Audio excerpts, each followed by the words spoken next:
Copenhagen is one of the happiest places on earth in this one survey, but the reason is because they have a lot of good infrastructure, and there's also a big sense of community, actual like organizations, like businesses will say, hey, you get off work at 4 to go to your club to hang out for a couple hours before you go home. That's just very ingrained in the culture.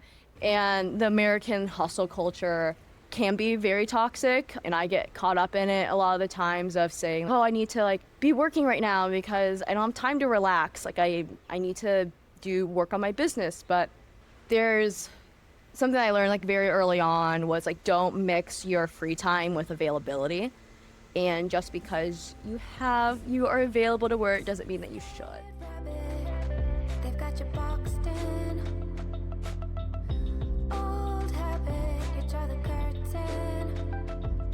Lonely only if they ever leave. Do you feel free? Hello, this is Michael Zarick, and this is Third Space Indy, where we talk to community builders, leaders, and organizers in Indianapolis who are working to make Indianapolis a better place and more connected in so many ways. Today, I'm talking to Bo Turner. Bo Turner is a serial entrepreneur and known primarily for her work with FIND Indianapolis, which is, I'll let her describe it better than I am, but I'm going to call it a speed dating business where you can sign up, grab a ticket, go to various places around Indianapolis and some other cities, which I'm sure she'll share, and potentially meet the love of your life. Yeah. What's up, Bo? Hi, how are you? I'm doing good. We are here. What is the name of this business? It's just an empty building now. Yeah, but what was it? I don't know. Public Greens. That's right. In Broad Ripple, standing forever. But the reason I asked you on today is because what you're doing is like very core to what I believe about like Third Space Indy and sort of our society as a whole, is that we are like so disconnected from each other. And because of our loss of third spaces, because of people's like views on social media and this type of thing, that we really struggle to really connect with one another. Yeah. And what I really like about what you do is you are forcing people out of their hovels into the public and to stare each other in the eye and say, are you worthy of dating me? Wow. That's intense. Is that too fierce of a statement to make? Yeah, it's a little fierce. But that's the gist of it though, in the most direct way. Find Indianapolis is really rooted in finding yourself, finding friends, and ultimately finding love. So we want to make sure that we provide these spaces that are safe for community to be able to date openly and that, be able to feel like they're able to approach somebody who's single. So primarily we host singles events, so do a lot of speed dating. It's our bread and butter. And then do single social, so those are like a little bit more laid back, some group settings. And then we do a pitch a single friend event once in a while. So those are really fun ways to be able to get out, connect, and meet other singles. And then we also have started another branch called FIND Indy, and that is really focused on just bringing fun events that we see in other cities and bring them to Indianapolis, and creating those other like events, spaces for people to be able to, have fun, join, meet new people, and have a community based off of similar interests. Definitely. And I know a couple of things. First of all, you have a really high hit rate in terms of it's 75% of... Yeah, we have a 75% average match rate for our speed dating events. So that means both people have agreed that they would like to continue the conversation and get mutual match emails after the event. So it's really good. And it kind of fluctuates depending on, upon a bunch of different things. Yeah. But what I don't know, can you... I'm actually really interested because I've not attended an event, and ideally I never do because I'm married. Yeah. You're also married, but we'll talk about that in a little bit. Well, we also have speed friending events too. So that is another way that we use our technology in matchmaking software to be able to help people make friends a little bit more intentionally. It's great for introverts wherever it's like kind of a scary, especially, I'm an extrovert and I still get nervous, like having to approach large groups. So it's nice to be able to have a structured time, like, okay, we're rotating every 7 minutes. Here's the person you're talking to. And you have some base level compatibility that you know about. Yeah. Can you talk me through, because this is what I really don't know, is like the process. So I see that you make like a profile and then you like go to an event, you talk for 5 minutes with each person. Can you just talk me the whole thing?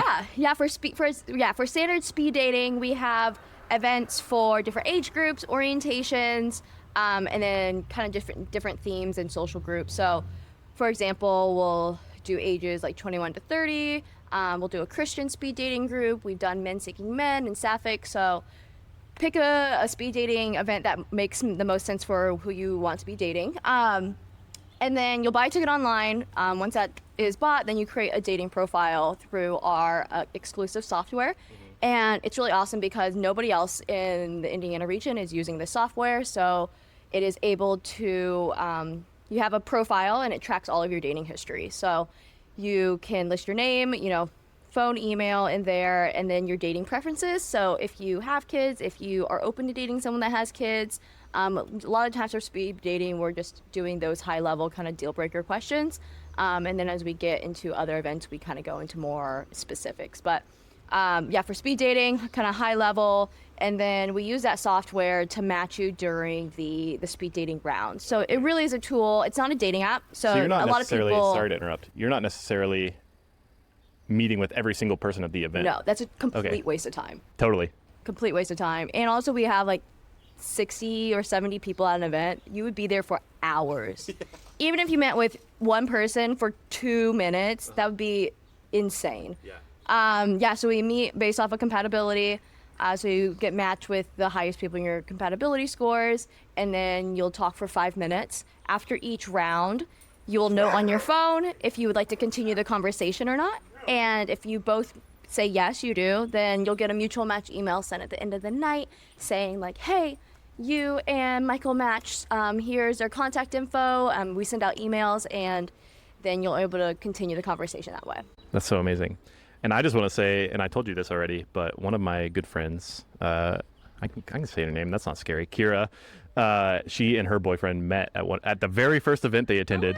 Oh my God. And she was like, Michael, I was like, do you know who Bo Turner is? And she was like, yes, if me and my boyfriend get married, like Bo will be at our wedding. I would love that. Oh, yeah. Well, that's good to hear. And then I have another friend who is single, and I think she has a boyfriend right now, but she was struggling.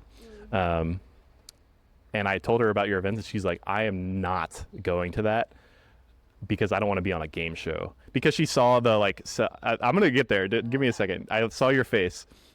Because she saw the pitch your friend event, which is sort of game showy, but then she also saw the other stuff and was not vibing with it. So for people who are hesitant to put themselves out there, maybe are a little more reserved, but also still haven't had success with apps, why would I go to a FIND Indianapolis event?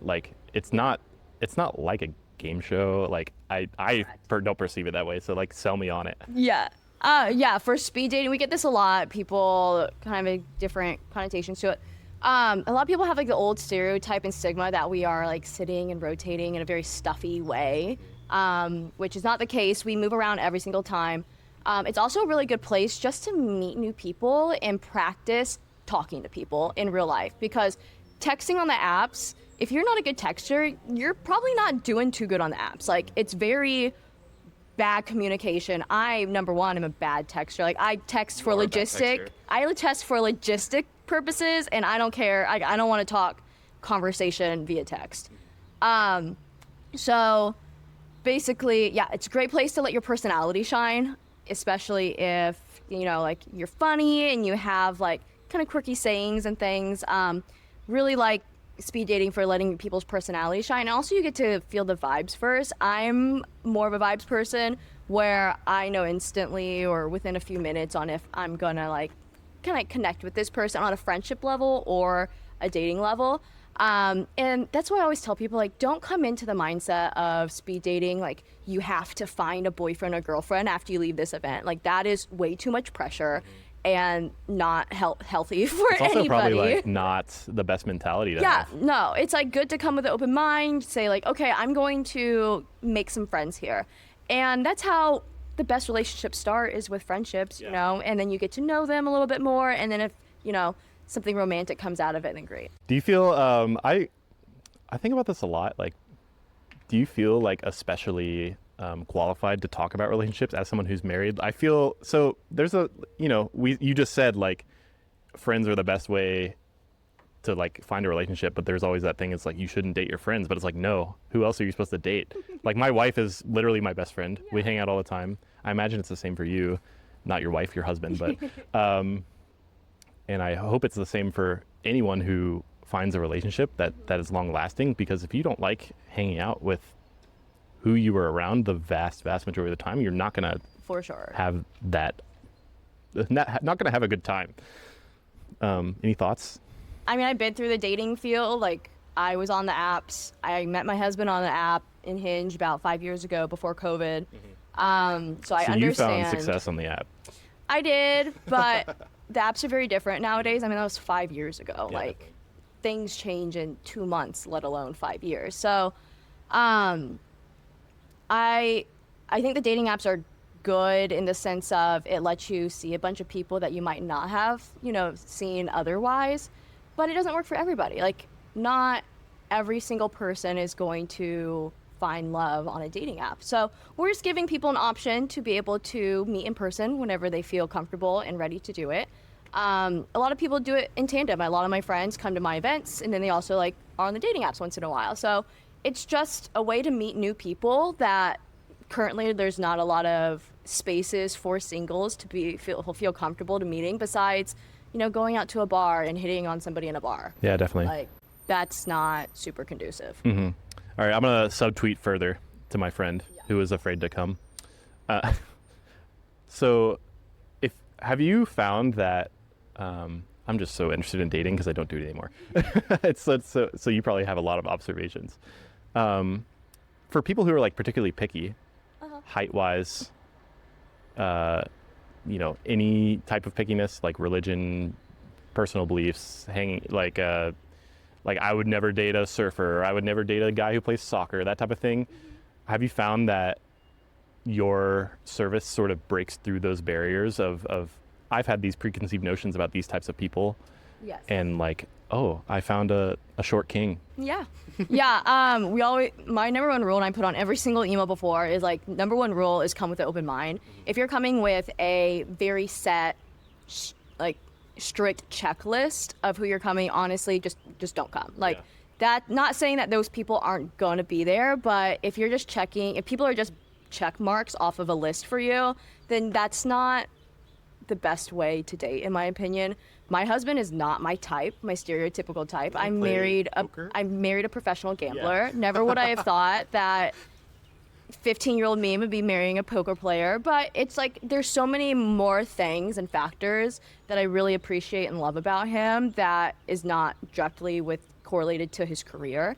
And from that, I really like the things that that makes him who he is. So I think it's really important to come with an open mind, and, you know, obviously have your preferences and you have to have attraction, and there are some, you know, deal breakers for you, but these events are really meant for giving people in-person connection and meeting people that you just wouldn't consider maybe your type on a dating app. Yeah. And I just want to say, not to like sell you short, but this is true of anything outside of FIND Indianapolis. Like, just if you're going out and you're looking for love, look at places that you might not expect, or like go try a pottery class and maybe, you know, you make a connection with someone, or go, which you do also, you did like pasta making and stuff, but like go out and like try something new, try something unexpected, and then you never know where you find someone, you make a real, like, feel a spark, as they say. So yeah. Anything else about FIND Indianapolis you want to talk about before we move on to the next topic? No, I think that's it. Those are some good questions. Okay. Bo, the previous guest, Michael Green from Flags for Good, has a question for you. All right. Which, think on that, because you'll have to do that later on.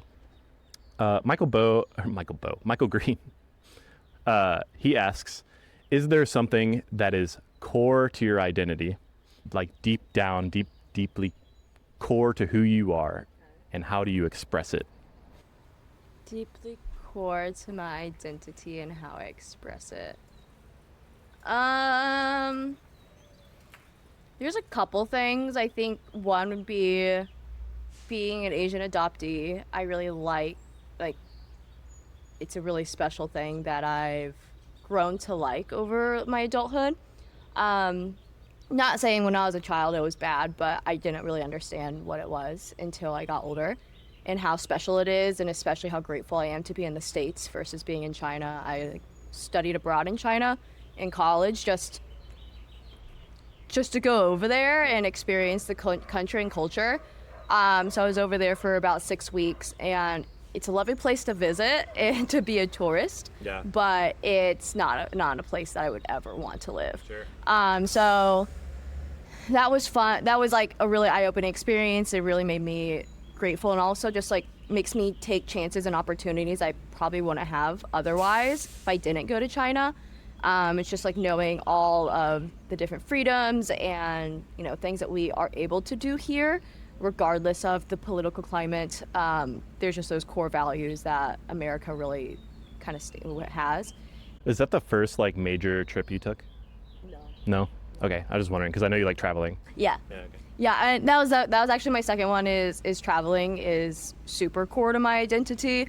My entire life is focused around having the flexibility to travel, and that's pretty much all I spend my money on. So it's like some people buy fancy cars or have like a big house. I spend all my money on traveling. Like Yeah. that's You visited like it was like 2 weeks ago. You went to like 4 cities or something. yeah. You're So like going beast mode. yeah, so it's like those are the things that are really core to me, is being an Asian Chinese adoptee and traveling. Definitely. And as well, I guess you already kind of answered that, but like that sort of guides a lot of your decision making in terms of like that's why you are such an entrepreneur, because you really want to work for yourself and sort of find time to dodge and dive. I don't know what the words are. But outside of those times where you're traveling, like I promise anybody who follows you on social media or FIND Indianapolis or what's the other one? Find Fun Indianapolis, yeah. Or just Find Fun? Find Fun Indy. Okay. Yeah. You are, excuse my French, fucking grinding. Like you are out here dancing on this corner of Mass Ave with a just say love. It's a single on it. Single question mark sign. Quite literally making a fool of yourself, but who cares? Doesn't work. People speak. I'm really bad at cold approaching people. So I'm probably one of the worst salespeople in that sense. But if I have the sign and people approach me, I can talk all day. But it's really hard for me to like cold approach somebody, which I need to get better at, but it's just my instinct. I have taken up this really bad habit. I've said this so many times over the past week, but this is a terrible habit. Looking someone in the eye and being like, where do I know you from? And then I let them figure it out. It's so bad. It's terrible because most of the time there's no... You don't know them.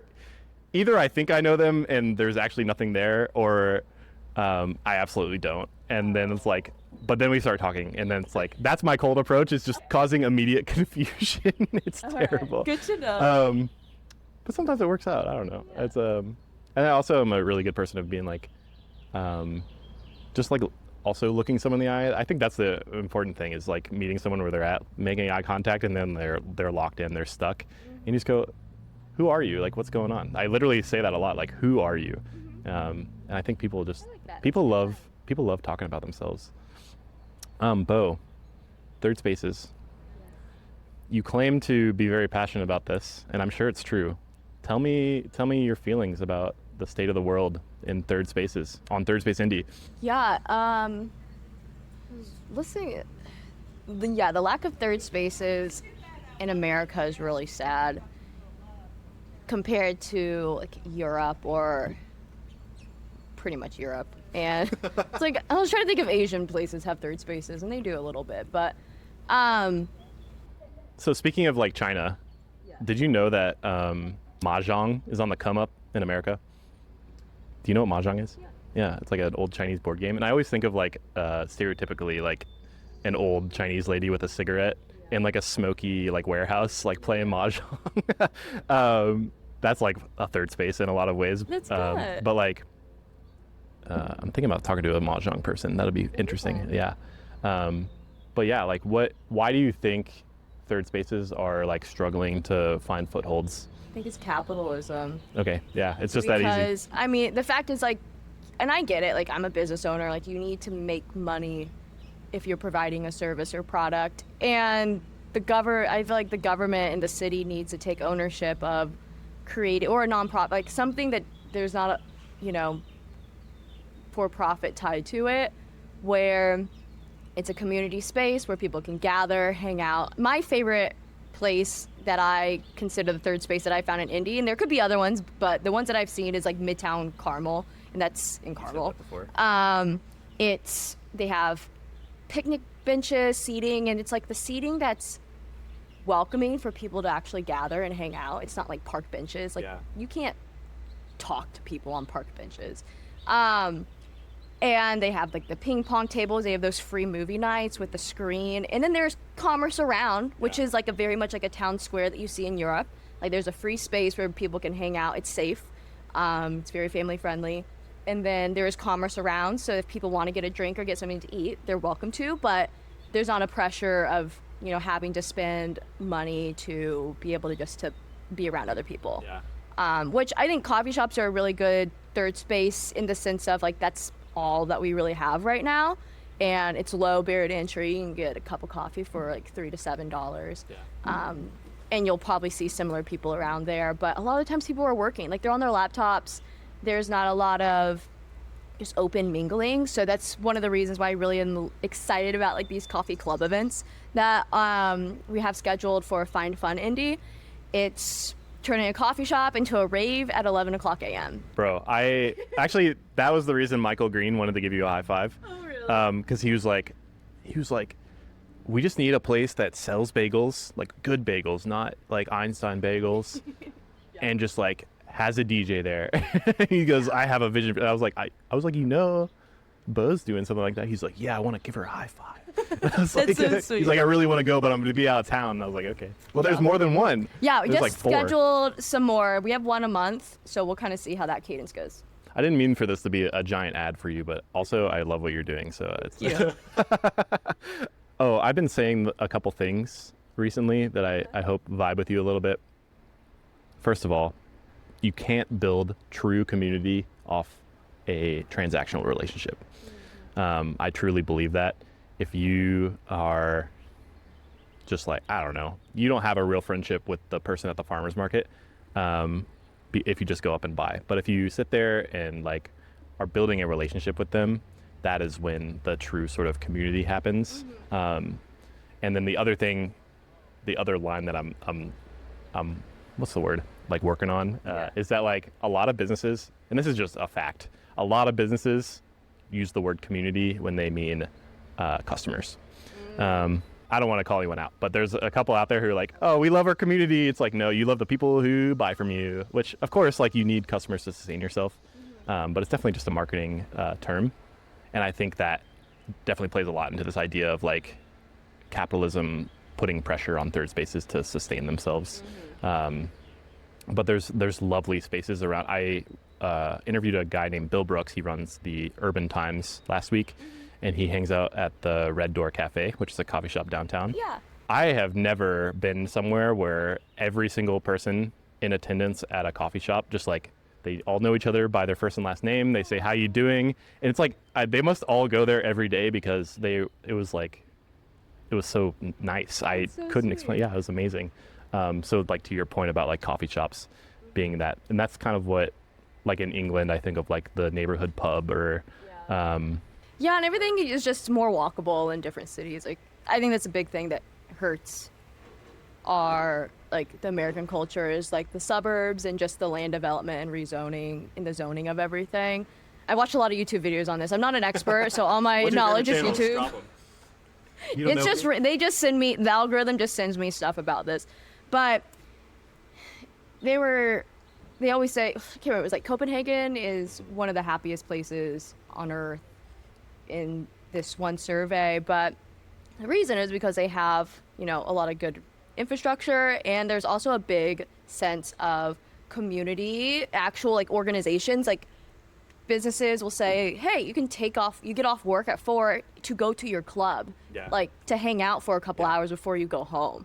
That's just very ingrained in the culture. And when I went to Copenhagen, I went on a walking tour and was like learning about all this stuff. And they were like, yeah, a lot of the times, like if you have something that is where you have to leave work early for your organization or your club, your bosses will let you. And they'll just be like, flex your hours and get your work done another day. But they are very open in giving that time for people to do stuff outside of their work, which I think is really special. And the American hustle culture can be very toxic, and I get caught up in it a lot of the times of saying like, oh, I need to like be working right now because I don't have time to relax. Like I need to do work on my business. But there's something I learned like very early on was like, don't mix your free time with availability. And just because you are available to work doesn't mean that you should. So I try to remind myself of that once in a while, especially when I start getting burned out. I'm like, it's okay if I just sit and watch 8 episodes of Netflix right now. Just to drop some YouTube channels, because I've not done this before, but some of the YouTube channels that have really inspired me, and this is probably one that you've seen, is Not Just Bikes. He is very Netherlands-centric. He's like an American who's an expat in the Netherlands and just like, frankly, kind of shits on American infrastructure, but he talks about it from a very factual way. Like, hey, here's safety metrics. Here's why cars are bad for cities. All of these types of things. Yeah. And then the other one I really like is called City Nerd. And That sounds familiar. this dude, I think he's American. He might be Canadian. I don't know. Oh wait, no. Not Just Bikes is definitely Canadian because he comes from whatever. But City Nerd is like, he's such a dry personality that it circles back on being like interesting and humorous. I don't know how to explain it. He's got such a dry delivery, but he's also like, we're just really enjoyable to watch. I don't know why. So those are my 2 drops.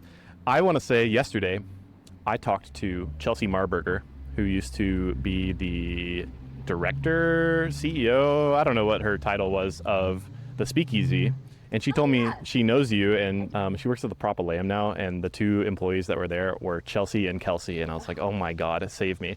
But she said something to me that I really connected with, which was that people who are millennial, I believe you consider yourself a millennial, or I always say like I'm on the edge of like millennial and Gen Z, but especially older millennials, we have this knowledge, it just lives in our brains, that third spaces, clubs, membership organizations, these spaces that are physical locations, tangible, you have these, you can make connections with people. We know so deeply that these places are good for us, and that we should like go to them, but we're also have this like obsession with efficiency.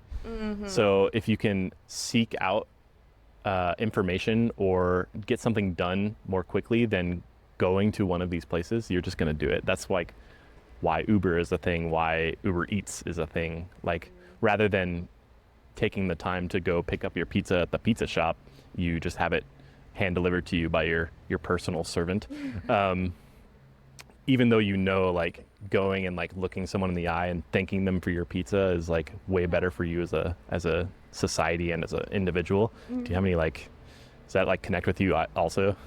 I mean, I don't DoorDash or get food delivery, but me neither, but it's too expensive. Well, mine's purely for the fact is like, once it's getting delivered, it's not as good. And I'm like, if I'm paying this much money for restaurant food, I'm eating it hot and fresh. Like, I'm not waiting 30 minutes for it to get to my house for the convenience. Yeah, I definitely.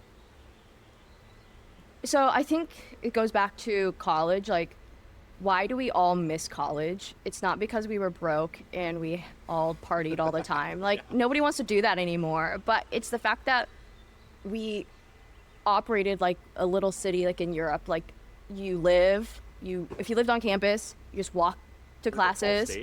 I went to Indiana State. Indiana State, dang it. So it's like you live on campus, you walk to class, you hang out with your friends. There's a community food court.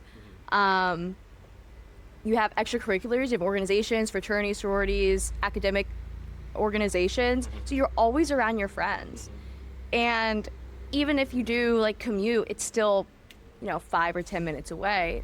And you're seeing the same people every day. Yeah, like you are living around your best friends. So I have all of my best friends in a group chat, and it's called like Future Neighbors, because that is my plan for all of us to figure out how to all buy houses and live together. That'd be an interesting, like, if someone wants to run a business like that, get a set of friends and then, like, I don't know, I hate landlords, so, like, whatever, but, like, buy a set of property and then, like, sell it to that set of friends. Like, that sounds sick. I know. And you could have, I think it's also, like, the price differences, like, friends on different, like, income levels. So if you had, like, a smaller version and then a bigger version, but then you had a communal space, like a little city, I think that'd be so cute. I mean, or we could just improve our infrastructure and...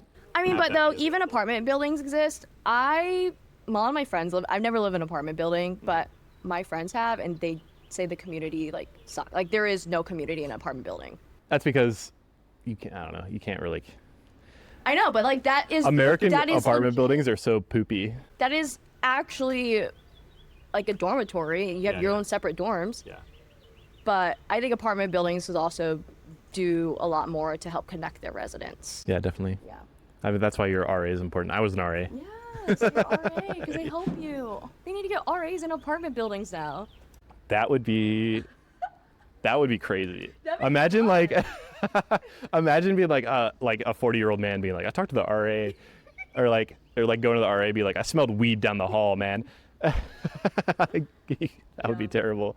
That would be funny. Oh my God. There's another thing very interesting on people's backyards. Like, even when people live in subdivisions, whenever I watched this video on when people took down their fences and everybody in the backyards like combined their yards into creating like a garden and a courtyard with like different little pockets, that would also help a ton. You could actually grow like a little sustainable. So Jeffrey Tompkins, who was on the he was on the podcast I released last week. He's a city planner. He released like this PDF because he announced his new design firm. And he designed this space in Chicago that takes the sort of Chicago has a vast alleyway system, I guess, and sort of expands upon that to make apartment buildings that have courtyards, like mutual shared courtyards in the middle. Yeah. So that way it's like when I'm outside, like my dog's pooping or like my kid is playing in the courtyard, I might see my neighbor and just like talk to him. And then as soon as you make that connection, again, this apartment building I can see right here doesn't foster that kind of connection. There's no, you probably leave, go to work, and then come home, and then you lock yourself away and watch Netflix. That's what I imagine the average person does, which is why third spaces are important, because it forces you out of your home.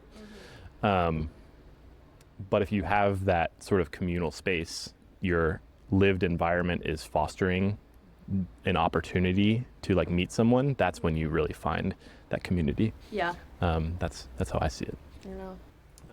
Cool.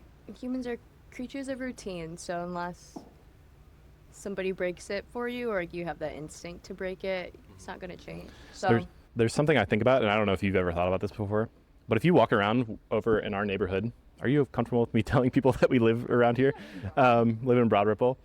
You'll notice that these are much older houses, first of all. And due to them being older houses, many of them do not have front porches. Oh, I was going to say they do have front porches, but I was going to say, maybe you feel differently. Due to them being older houses, many of them do not have garages. Oh. And when you imagine the way interactions happen naturally, if I am in a suburban environment, I lived in Carmel, I live in, just any newer development, all newer developments and new houses build with a garage on the front of your house. So you just slide in, You get out of your car and you walk straight into your house. You never interact with your neighborhood at all. Yeah. What I like about Broad Ripple, and I actually personally think there are a good number of, rather than garages on the front of houses, there are front porches. You don't feel that way? No. On my street, there's not a single front porch. That's crazy. I don't know. I want a front porch. I hate my back porch.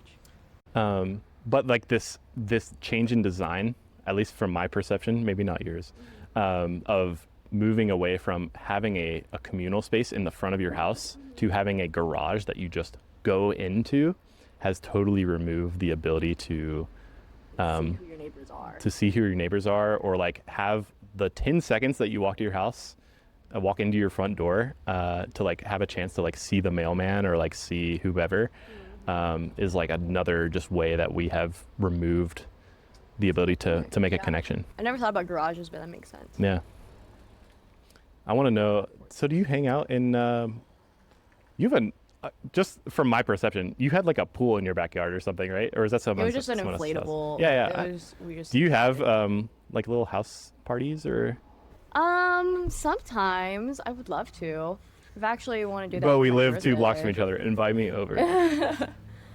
I do really last minute planning for my personal life. Like my my business, everything is so planned out. My personal life is spur of the moment. Yeah. So you can ask my friends. They'll like text me 2 hours before, and if I'm free, I'll be like, yeah, let's go. Yeah.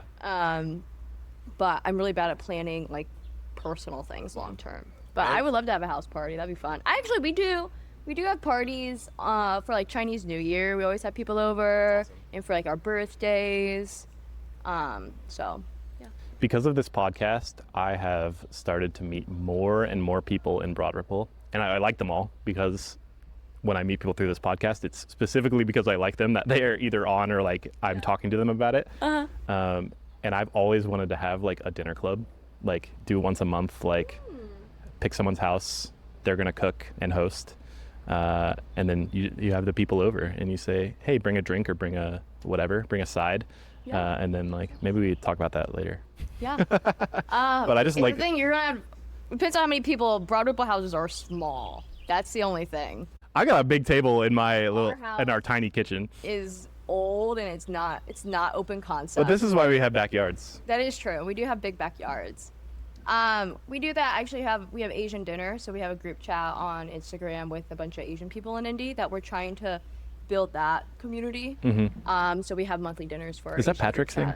chat. Yeah. Okay. Yeah. Or not his thing necessarily, but he's involved. Because apparently he said on his podcast he's bad at organizing that. I am in charge of the monthly dinners. Him and I kind of tag team the monthly dinners. Definitely. So. Do you guys like go to a restaurant or do you cook? We just go to a restaurant. Okay. Yeah. Cool. What's the best spots to get? We just food? go to random Asian restaurants. What are the best We ones? just kind of Or do you flop not? around. Wait, there's a dim I love sum eating place. fresh down here. Yes, it's good. Remember I told you about Indianapolis Community Yoga? They said that the guy who runs that place is like he's like the, Is he a yogi? I don't know. Is that the word for people who do yoga? I've never heard that before. It's like Yogi Bear. That's cool. He's like the mascot, or like when they get the unofficial, like we always go there after yoga. Wow, Yeah, I thought that love was so funny. Yeah, we love eating fresh. It's very good. There's like a dim sum place out near like it's like northeast of where we are now on the outside of 465, just outside of 465. Do you know what I'm talking about? Castleton? That place shut down. Oh, it did it? If Maybe it's like Benue. I don't recall it. Maybe it was Benue. I don't know names. I'm terrible. So Bo, tell me about how much time we have. Let's say we got 15 minutes. Tell me about Indianapolis. What are you feeling?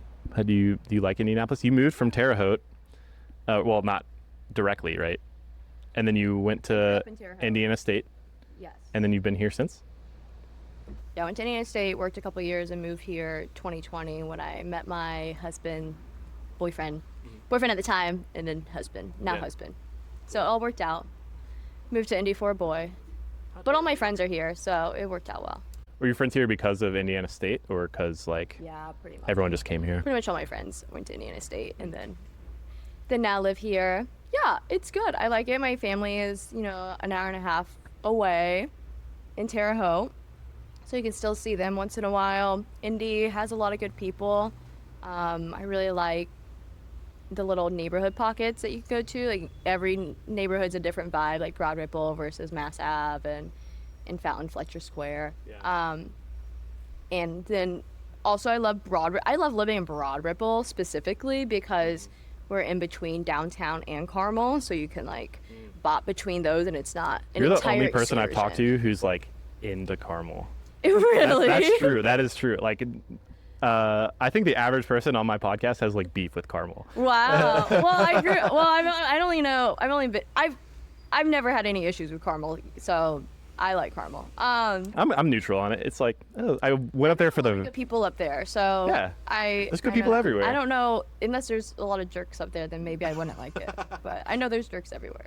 I think it's sort of like people have this perception of like snootiness. It's like, oh, we have roundabouts. I fucking love roundabouts. I love roundabouts too. Like, why? I don't know why people hate on roundabouts. There's absolutely nothing. They're positive in every single way. And I listen to many podcasts about roundabouts too. You're like, I'm very passionate about it. Sometimes Anna and I will go driving around. Anna's my wife. We'll go driving around. I'll be like, this intersection should absolutely be a roundabout. I just like will point it out. I'll be like, Every time I sit in a red light for longer than 5 seconds, I'm like, why is this not a roundabout? And there's nobody around me. Yeah. That's the thing that pisses me off more. They did a study on how much wasted time people spend sitting at stoplights. Like, it's like weeks of your life. yeah, When you could just be in a roundabout and get to the place done. yeah. I will say the first and only time I've visited Carmel, the very first roundabout off the highway, I straight up almost got in a wreck, which is all on me, entirely on me. But Because you didn't know how to drive a roundabout. no, I know how to drive around roundabouts. I just was clearly out of it or something. I didn't get in a wreck though. It doesn't matter. But the guy like stared at. He was like, "You are a fucking idiot." He honked and whatever. But I personally I like what they're doing up there. I think that they've got the right direction and idea of what I would like to see in cities, just in terms of like traffic calming streets and more dense like shops and like living above shops, things like that. I really love that. So I think they have a correct direction. They also have improvements they can make, but everyone can always improve. Yeah. That's what. Yeah, love Carmel. I don't know. Yeah, Indianapolis is great. I love living here. Don't have any plans to move anytime soon. Now you said you love Broad Ripple because of its central location. Do you love Broad Ripple for any other reason? I'm Like interested. this little walkable area, like this kind of space. Yeah. I'm not into Broad Ripple nightlife. Like that's just not my scene. But I like Broad Ripple during the day. You and I are sort of out of that age range Yeah. where like I go to bed at like 10 p.m. instead of like. I'll stay up. Like I'll go downtown and go dancing at Brothers. Like Mm. I'll still do that. But that's where all the people are. Like unfortunately, the Yeah. nightlife in Broad Ripple is just calmed down a lot. Yeah. Which That's what is probably some of good. And like respectfully, I know there's a lot of stuff happening that is not safe. Yeah, but definitely. I'm excited to see where Broad Ripple goes, especially in the next few years with these new developments happening, and yeah, bringing in some like new fresh businesses and local businesses. What I really like seeing is a lot of the local stuff that's popping up and staying around. We always like to support local as much as we can. Absolutely. My personal favorite thing about Broad Ripple is I live like less than a 5-minute walk from the Red Line, and I ride the Red Line like 3 times a week. Nice. I have to hype up the bus every time. Yeah. I love Indigo. Indigo. I love Let's go. Indigo. Do you ride the bus? I haven't yet. I've Okay. been wanting to. Anytime you want. Call me up. I We'll know ride the how to bus ride a again. I know, but like sometimes it's scary your first time. I don't know. No. Okay, you're braver than most. Well, I like ride public trains when I travel, so like I know how to use it. Yeah. A lot of people don't know how to use a bus system. Definitely. It's super easy. Just download an app and you like tap the thingy and then you go get on. Half the time shouldn't say this, but half the time they don't check if you've done fare. But they do have inspectors, so like if you get on the bus and there's an inspector and you haven't paid, they will They'll get you. berate you. So No, I really like public transportation. I wish there was better transportation in the States. If I could not have a car, that would be phenomenal. I think a lot of people feel similarly. And They're so expensive for no reason. I personally love the bus. It's gonna sound so silly, but I guess it's not that common anymore. Unfortunately, as I've picked up reading again as an adult, and I just love expanding my mind in that way. But the bus is like the perfect time to read. Yeah. It's amazing. I just like when I would, to get to Fountain Square takes 30 minutes in my car, 25, 30 minutes. That is 25 minutes of just pure focus time. When I can't do anything else. You shouldn't be on your phone. I'm not on my phone. But if I'm on a bus, it takes slightly longer, around 40, to get to Fletcher Place. But that's 40 minutes I can spend reading instead of driving. And I eat that up. That's great. Yeah, that's amazing. I hate driving. Boo. Boo driving. Bo, is there anything else you want to speak on here on the Third Space Indy podcast? No, not right now. I would love to figure out how to somehow bring third spaces, like really cool organic third spaces to places, to Indy or neighborhoods or things like this. Like this building, you know what I mean? Like this could be something. Could be something. Yeah. And I actually feel kind of cool standing here. I know, like it has shelter, it has umbrellas. It's like, how can we utilize these empty places as third spaces? So that's on my list of Where's things. the Spirit Halloween third space? Exactly. Is that an idea? We need to talk about this more. Pop-up third spaces. Pop-up third spaces. I mean, that's steal our idea. Well, yeah. But yeah, I'm just trying to figure out how to bring third spaces in like events and things to Indianapolis that are fun and unique. Yeah, in my opinion, you're doing a great job. Thank you. Yeah. Anytime anybody says an event at another city, send it to me. Because like I'll figure out how to do it if I also like it. That's another thing. I don't do events that I personally do not want to do. Mm-hmm. That's where the coffee rave came from? Because you saw it somewhere else? Yeah. Okay. Where was that you saw? Every single other city. Oh, just not any. Yeah, like we're so late to the Chicago, game. New York, Charlotte, Berlin, like California, LA, every single other city besides the Midwest. I'm so excited to see how the first one goes. I'm very excited too. Because it's sold out, right? Yeah. That's pretty cool. It is sold out. Bo, what question would you like to ask the next Third Space Indy guest? It does not have to be about community. It does not have to be about dating. It does not have to be about It's not going to ask about dating. Yeah. But anything in your heart that you would like to ask the next person? Yes. Is the reason you're doing what you're doing out of passion or obligation? Oh, that's a banger question. Yeah. Right on. Thanks, Michael. Yeah, thank you so much for joining me on Third Space Indy. Miss Bo Turner, tell us where we can find you. Can find us on Instagram, findindianapolis.com, and then, well, you can find us on Instagram, Find Indianapolis, and then for our non-singles events, you can find us at Find Fun Indy. Let's go. Let's go. If you're single and looking for love, come speed dating. Come speed dating. And if you do, please message me. I want to hear how it goes. Like, I'm so interested. It's so interesting. Yeah. It's a good time. I love seeing all the connections and people are just so happy like when they leave. It's really good. Yeah, and I just love I might go to a speed friending thing just to see, because I just love meeting people. That's why I do this. I just love meeting people. Anyways, thank you so much for listening or watching Third Space Indy. You can find me at thirdspaceindy.com or at Third Space Indy on Instagram and TikTok. Also, if you go to thirdspaceindy.com, I write a blog post every week. Please give me your email. I want to send you the blog post. I work really hard on it. Anyways, thank you, Bo. Thank you for watching. Have a good rest of the day. Oh, wait, high five. How was that? Good. Michael.